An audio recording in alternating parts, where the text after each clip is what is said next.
নমস্কার, ঘরে বাইরে অপর্ণায় তোমাদের সবাইকে স্বাগত জানাই। আজকে আমি তৈরি করব তেলাপিয়া মাছের টক ঝাল। প্রথমে মাছগুলো ভালো করে ধুয়ে নিয়েছি। এগুলো একটু ম্যারিনেট করে নেব। দিয়ে দিলাম হাফ টিস্পুন নুন, হাফ টিস্পুন হলুদ গুঁড়ো, হাফ টিস্পুন শুকনো লঙ্কার গুঁড়ো আর খানিকটা সর্ষের তেল।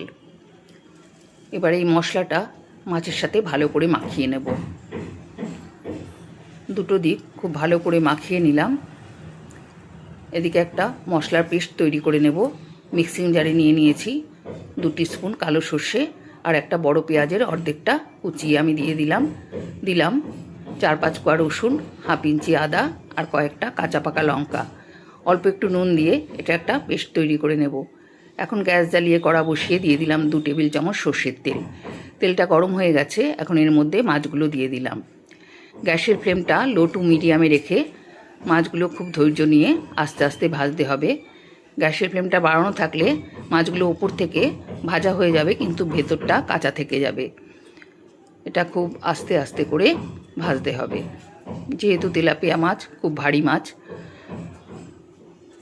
একটা দিক হয়ে গেছে, এখন উল্টে দিয়ে উল্টো দিকটাও ভালো করে ভেজে নিলাম। দুটো দিক ভালো করে ভাজা হয়ে গেছে। এবার আমি মাছগুলো তুলে নেব। মাছগুলো তুলে নিয়েছি। এখন এই তেলের সাথেই আর একটু সর্ষের তেল অ্যাড করে দিলাম। তেলটা গরম হয়ে গেছে। এর মধ্যে যে অর্ধেকটা পেঁয়াজ ছিল সেটা কুচিয়ে দিয়ে দিলাম। এবার এটা ভেজে ব্রাউন হয়ে যাবে। তারপরে আমি এর মধ্যে দিয়ে দিলাম যে মশলার পেস্টটা তৈরি করেছিলাম, সেইটা দিয়ে দিলাম। বাটিটা ধুয়ে একটু জলও দিয়ে দিলাম। দিয়ে দিয়েছি হাফ টিস্পুন হলুদ গুঁড়ো, হাফ টিস্পুন শুকনো লঙ্কার গুঁড়ো, হাফ টিস্পুন কাশ্মীরি লাল লঙ্কার গুঁড়ো। দিয়ে দেব পরিমাণ মতো নুন। আগেও আমি মাছটা নুন দিয়ে মাখিয়ে রেখেছিলাম, সেই আন্দাজ বুঝে নুনটা দিলাম। এখন এটা 5 মিনিটের জন্য ঢাকা দিয়ে দেব। 5 মিনিট বাদে ঢাকাটা নামিয়ে দিলাম। মশলাটা ভালো করে কষানো হয়ে গেছে, তেল বেরোতে শুরু করেছে। এখন এর মধ্যে দিয়ে দিলাম খুন্তিটা ধুয়ে অল্প একটু জল। বেশি জল দেব না, মাছটা মাখো মাখো হবে, এটা বেশি ঝোল থাকবে না। এটা ফুটে গেছে। এখন এই ভেজে রাখা মাছগুলো এর মধ্যে দিয়ে দিলাম।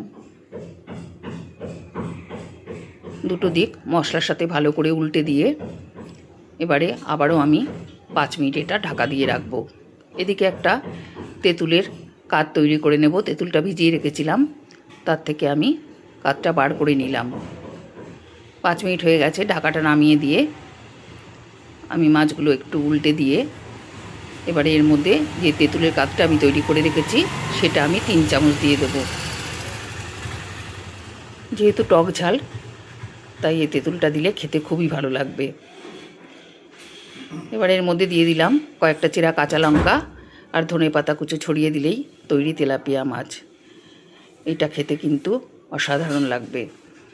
মাছটা তৈরি হয়ে গেছে। এখন আমি সার্ভ করে দেব। প্রথমে মাছগুলো নামিয়ে নিলাম, এবার উপর থেকে গ্রেভিটা দিয়ে সার্ভ করে দেব।